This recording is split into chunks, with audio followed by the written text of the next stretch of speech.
കൊട്ടിയൂർ വൈശാഖ മഹോത്സവത്തിൻ്റെ അനുബന്ധ ചടങ്ങുകളെ സംബന്ധിച്ച 5ാമത്തെ വീഡിയോയിലേക്ക് എല്ലാവർക്കും സ്നേഹപൂർവ്വം സ്വാഗതം.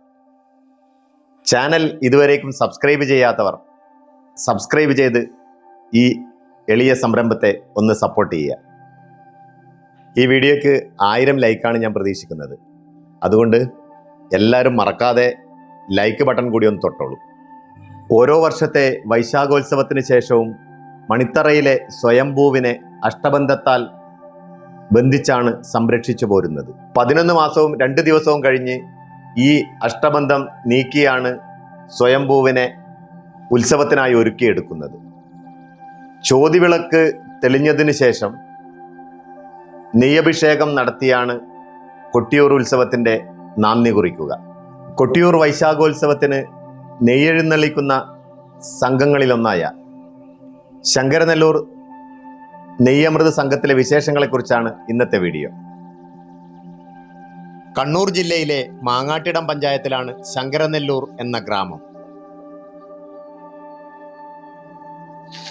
ശ്രീ ശങ്കരൻ കുടികൊള്ളുന്ന നല്ല ഊരായിരിക്കണം പിന്നീട് ശങ്കരനെല്ലൂരായി പരിണമിച്ചിട്ടുണ്ടാവുക. വളരെ കാലം മുമ്പ് തന്നെ പ്രസിദ്ധമാണ് ശങ്കരനെല്ലൂർ നെയ്യമൃത് മഠം. 19 പേരടങ്ങിയ ഒരു സംഘമാണ് ഈ വർഷം ശങ്കരനെല്ലൂർ മഠത്തിൽ കുളിച്ചു പാർക്കുന്നത്. ഞാനിവിടെ എത്തുമ്പോൾ സമയം ഏതാണ്ട് 7:30 കഴിഞ്ഞിരുന്നു. അത്താഴത്തിനുള്ള ഒരുക്കം തകൃതിയായി നടക്കുകയാണ്. നെയ്യമൃത് സംഘത്തെ കൂടാതെ അമ്മമാരടങ്ങിയ 7 പേരുടെ ഒരു സംഘം ഇവരെ സഹായിക്കാനായി ഇവിടെയുണ്ട്.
നമ്മുടെ 2ാം ഘട്ട വ്രതം ആരംഭിക്കുന്നത് ചതയം നക്ഷത്രം മുതലാണ്. ചതയം നക്ഷത്രം മുതൽ പൂയം വരെ 12 കഞ്ഞി. 12 കഞ്ഞി എന്ന് പറയുന്ന സമയത്ത് നമ്മൾ ഈ പ്രദേശത്തെ പണ്ട് മുതലേ കാലാകാലങ്ങളായി ഓരോ വീടുകളിലും തറവാട് വീടുകളിൽ കഞ്ഞി അത്താഴം കഴിച്ചു വരാറുണ്ട് പ്രാർത്ഥനയായി. അപ്പോൾ നമ്മൾ വ്രതശുദ്ധിയോടുകൂടി ആ വീടുകളിൽ ചെന്ന് അവിടുത്തെ കഞ്ഞിയും അത്താഴവും വെച്ച് കൊടുത്ത് ആ വീട്ടുകാർക്കും അതോടൊപ്പം തന്നെ ആ പരിസരത്തുള്ള മുഴുവൻ നാട്ടുകാർക്കും വെച്ചു കൊടുക്കുകയാണ് ചെയ്യുന്നത്.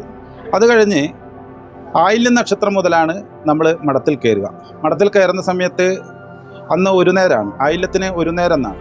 അപ്പോൾ അന്ന് കലശം കുളിച്ച് നമ്പൂരി വന്ന് 3ാം ഘട്ട വ്രതമാണ്. 3ാം ഘട്ട വ്രതത്തിൽ നമ്പൂരി വന്ന് നമ്മളെ കലശം കുളിപ്പിച്ച് അന്ന് പാനകമൊക്കെ കഴിച്ചതിന് ശേഷം നമ്മൾ മഠത്തിൽ കയറും.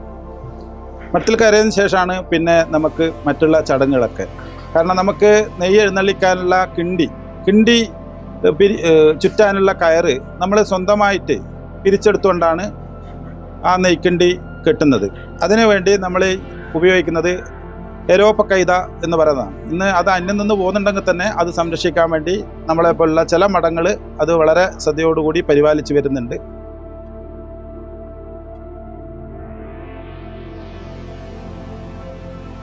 അപ്പോൾ ആ ചടങ്ങൊക്കെ നമ്മൾ മഠത്തിൽ കയറി ചെനച്ചതിന് ശേഷം, ഓംകാരം മുഴക്കിയതിന് ശേഷമാണ് അങ്ങനെയുള്ള ചടങ്ങുകളൊക്കെ നടക്കുന്നത്.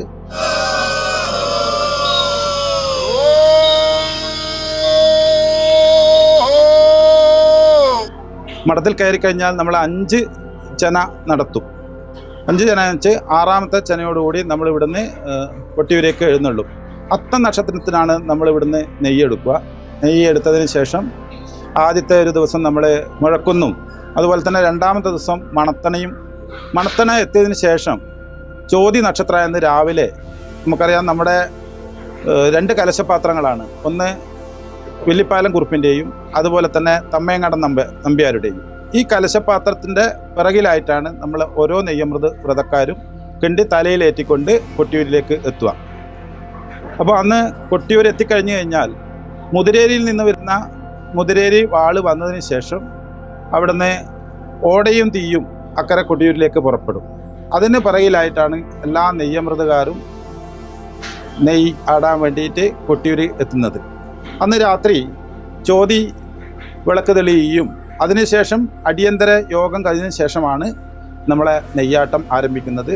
ഓരോ വ്രതക്കാരെ സംബന്ധിച്ചിടത്തോളം ഈ ഒരു വ്രതം കഴിഞ്ഞതിന് ശേഷം, നെയ്യാട്ടം കഴിഞ്ഞ ശേഷം അന്നത്തോടുകൂടി അവരുടെ വ്രതം അവസാനിക്കുമെന്നു എന്നുള്ളതാണ്.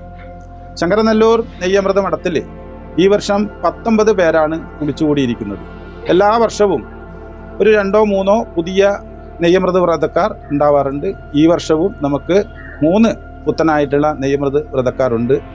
അതുപോലെ തന്നെ നമ്മുടെ ഈ ഒരു 28 ദിവസവും വ്രതത്തിലിരിക്കുന്ന സമയത്ത് നമുക്ക് കിട്ടുന്ന ഭക്ഷണങ്ങൾ ഈ പ്രകൃതിയുമായി ബന്ധപ്പെട്ടിട്ടുള്ള വിഭവങ്ങളാണ് നമ്മൾ തയ്യാറാക്കൽ. ഉച്ചക്ക് എല്ലാ നെയ്യമൃതക്കാരും തട കൂട്ടി ഇല വെച്ച് അതിൽ കഞ്ഞി വിളമ്പി ഇന്ന് പ്രകൃതിയിൽ നിന്നുണ്ടാകുന്ന ഭക്ഷണങ്ങൾ, നമുക്ക് ഈ ഒരു കാലത്ത് കിട്ടുന്ന ഭക്ഷണമായിട്ടുള്ള ചക്ക, അതുപോലെ തന്നെ മാങ്ങ, വെള്ളരിക്ക, തേങ്ങാപ്പൂള്, മധുരപ്പുഴുക്ക്, ഇതൊക്കെ ഉപയോഗിച്ചാണ് ഉച്ചക്കത്തെ കഞ്ഞി. അതുപോലെ തന്നെ അത്താഴം എന്ന് പറയുന്ന സമയത്ത് രാത്രി ഈ ഇത്തരത്തിലുള്ള വിഭവങ്ങൾ തന്നെ ആക്കി ആണ് അത്താഴവും കഴിക്കാറുള്ളത്. അതിന് നമുക്ക് വളരെ പ്രധാനപ്പെട്ടതാണ് അടപ്രഥമൻ. ഒരു ക്ഷേത്രത്തിൽ നിന്ന് ലഭിക്കുന്ന പ്രസാദം പോലെയാണ് ഇത്തരം മഠങ്ങളിൽ നിന്നുള്ള ഭക്ഷണവും. നെയ്യമൃതകാരുടെ ഭോജനത്തിന് ശേഷം പരിസരവാസികൾക്കും ഇവിടെ നിന്ന് ഭക്ഷണമുണ്ടാവും. ശങ്കരനെല്ലൂർ ചന്ദ്രോത്ത് വലിയ വീട്ടിൽ നെയ്യമൃതിൽ എനിക്ക് തോന്നുന്നത് നമ്മുടെയൊക്കെ ജനനത്തിന് മുന്നേ തന്നെ, ഏകദേശം എനിക്ക് 100 വർഷങ്ങൾക്ക് മുമ്പേ തന്നെ ഈ മഠത്തിലൊക്കെ നെയ്യമൃത് വ്രതക്കാർ കുളിച്ചുകൂടിയിട്ടുണ്ടാണ് എന്നാണ് അറിയാൻ സാധിച്ചിട്ടുള്ളത്. ഇപ്പോൾ ഏകദേശം നമ്മുടെ ഈ ഒരു ചങ്ങലൂർ മഠം 19 വർഷമായി തുടർച്ചയായി ഇവിടുന്ന് നെയ്യ് എഴുന്നള്ളിക്കുന്നുണ്ട്. ഇന്നിപ്പം നമ്മുടെ മഠംകാരനോറായിട്ട് കൈതേരി നാരായണൻ നമ്പ്യാരാണ്. കൈതേരി നാരായണൻ നമ്പ്യാരുടെ നേതൃത്വത്തിലാണ് ഈ വർഷവും 19 പേര് നെയ്യുമായിട്ട് കൊട്ടിയൂരേക്ക് പുറപ്പെടുന്നത്. പണിത്തറയിൽ സ്വയംഭൂ ആയിട്ടുള്ള ആ സ്വയംഭൂ 11 മാസവും 2 ദിവസവും അഷ്ടബന്ധത്താൽ മൂടപ്പെട്ടിരിക്കുകയാണ്. പിന്നെ ഈ വരുന്ന ചോതി നാളിൽ ചോതി വിളക്ക് തെളിഞ്ഞതിന് ശേഷമാണ് അവിടെ ആ അഷ്ടബന്ധം, അതായത് നാളം, സ്വയംഭൂ ആയിട്ടുള്ള നാളം തുറക്കുന്ന ദിവസം. ആ ദിവസമാണ് നമ്മുടെ ഫസ്റ്റ് തന്നെ ഈ നെയ്യ് ആടിക്കൊണ്ടാണ് നമ്മുടെ ഉത്സവം ആരംഭിക്കുന്നത്.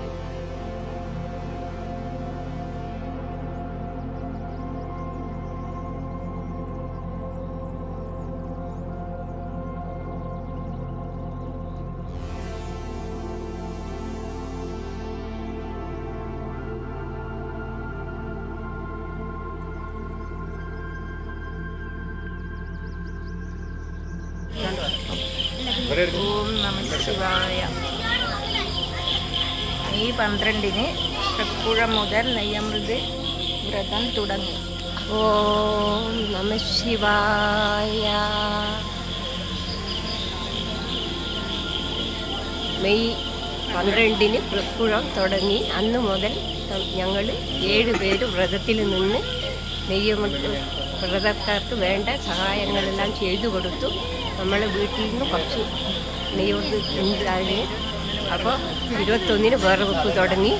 അപ്പോൾ അന്ന് മുതൽ ഞങ്ങൾ ഇവരെ കൂടെ തന്നെയുണ്ട്. അപ്പോൾ ജൂൺ 1 മഠത്തിൽ കയറി ജൂൺ 6 നിയമന സംഘം പുറപ്പെടുന്നതാണ് കൊട്ടിയൂരിലേക്ക്. അതുവരെ ഞങ്ങൾ 7 പേര് സഹായങ്ങളെല്ലാം ചെയ്യുന്നത്, സഹായിക്കാൻ വേണ്ടി ചെയ്യുന്നത്. ഇതൊരു പുണ്യാന്ന് ശരിക്കല്ലേ? ഒരു ഇതൊരു മഹാഭാഗ്യമാണ്. ഞാൻ 40 കൊല്ലമായി ഞാൻ ഇവർക്ക് വേണ്ടിയിട്ട് എല്ലാം ഉപേക്ഷിച്ച് ചെയ്യുന്നതാണ്. അത്രയും ഞാനങ്ങനെ മത്സ്യമാംസാദികളൊന്നും കൂട്ടാണ്ട് നിന്നിട്ട് ചെയ്യുന്നത്. അതുകൊണ്ട് ഓരോ പെരുമാളെ അനുഗ്രഹം എനിക്ക് എപ്പോൾ ഉണ്ടാവട്ടെ പ്രാർത്ഥിച്ചുകൊണ്ട്. ആരോഗ്യമൊന്നുമില്ല, എന്നാലും എനിക്ക് വളരെ ഭയങ്കര ഇതാണെന്ന് ഇവിടെ ഭയങ്കര ശക്തിയും എല്ലാം ഉള്ള ഓരോ അനുഭവങ്ങൾ എനിക്ക് ഉണ്ടായിട്ടുണ്ട്. ഇവിടെ എന്തെന്ന് പ്രാർത്ഥിച്ചാലും എല്ലാം നടക്കും. അത്രയും വലിയൊരു അനുഗ്രഹമാണ് നമുക്കെല്ലാം കിട്ടിയത്. ഇനിയും കിട്ടണം എന്ന് പറഞ്ഞുകൊണ്ട് അനുഗ്രഹം തരണേ ഭഗവാനേന്ന് പ്രാർത്ഥിച്ചുകൊണ്ട് ഞാൻ ശിവായ ഓം നമ ശിവായ ശാന്തായ രുദ്രായ ഘോരായ കാന്തിവതാം കാന്തിരൂപായ തേ നമ. ശിവം ശിവകരം ശാന്തം ശിവാത്മാനം ശിവോത്തമം ശിവമാർഗ പ്രണേതാരം പ്രണതോത്മം സദാശിവം സർവമംഗളമംഗല്യേ ശിവേ സർവാർത്ഥ സാധികേ ശരണ്യേ ത്രയംബകേ ദേവി നാരായണീ നമോസ്തുതേ. ഓം ഭൂർഭുവസ്വാഹ തത്സവിതുർവരേണ്യം ഭർഗോ ദേവസ്യ ധീമഹി ധിയോ യോ ന പ്രചോദയാത്. ഓം ശിവായ. പെരുമാളെ അനുഗ്രഹിക്കണമേ എന്ന് പ്രാർത്ഥിച്ചുകൊണ്ട് ഞാൻ ഭക്തിയാൽ ബന്ധിക്കപ്പെട്ട ഒരു അടുക്കും ചിട്ടയും എല്ലാ ചടങ്ങുകൾക്കും നമുക്ക് ഇവിടെ ദർശിക്കാനാവും. മംഗളകാരകനായ ശ്രീപരമേശ്വരന്റെ ലീലാവിലാസങ്ങളാണ് ഈ പ്രപഞ്ചത്തിലെ മായകളെല്ലാം. അന്നം നൽകുന്നതും സ്വീകരിക്കുന്നതുമെല്ലാം പുണ്യദാനങ്ങളുടെ ഭാഗം തന്നെയാണ്. മഹാദേവ സ്മരണകൾ തുടിക്കുന്ന ഭക്തിസാന്ദ്രമായ അന്തരീക്ഷമാണ് എവിടെയും. വിളമ്പി നൽകുന്നവർക്കും കഴിക്കുന്നവർക്കും എല്ലാം ഏറെ സന്തോഷം. നന്മകൾ തമസ്കരിക്കപ്പെട്ടു പോകുന്ന ലോകത്ത് ഇങ്ങനെയും ചില വേറിട്ട കാഴ്ചകൾ. ഇന്നത്തെ അത്താഴം പെരുമാളിന് എന്നോടുള്ള കരുതലാണ്. ഞാനെന്ന തൃണജന്മത്തിന് അതിനുള്ള യോഗ്യതയുണ്ടോ എന്നൊന്നും എനിക്കറിയില്ല. സർവമംഗളമാംഗല്യേ ശിവേ സർവാർത്ഥ സാധികേ ശരണ്യേ ത്രയംബകേ ഗൗരി നാരായണി നമോസ്തുതേ. നിർമ്മലമായ ഭഗവത് സ്നേഹം പാനം ചെയ്യുന്നവൻ പുനർജന്മങ്ങളിൽ നിന്ന് മുക്തനാവുന്നു എന്നാണ് വിശ്വാസം. തമസിൽ നിന്ന് പ്രകാശത്തിലേക്കുള്ള പ്രയാണം, അതാണ് ഇത്തരം അവസരങ്ങൾ നമുക്ക് പ്രദാനം ചെയ്യുന്നത്. ശങ്കരനെല്ലൂർ നെയ്യമൃത് മഠത്തിന്റെ ബാക്കി വിശേഷങ്ങൾ അടുത്ത വീഡിയോയിൽ കാണാം. ഇന്നത്തെ വീഡിയോ ഇഷ്ടമായെങ്കിൽ സബ്സ്ക്രൈബ് ചെയ്യുക, ഷെയർ ചെയ്യുക, ലൈക്ക് ചെയ്യുക, കമന്റ് ചെയ്യുക. മറ്റു വീഡിയോയുമായി വീണ്ടും കാണും വരയ്ക്കും ഗുഡ് ബൈ.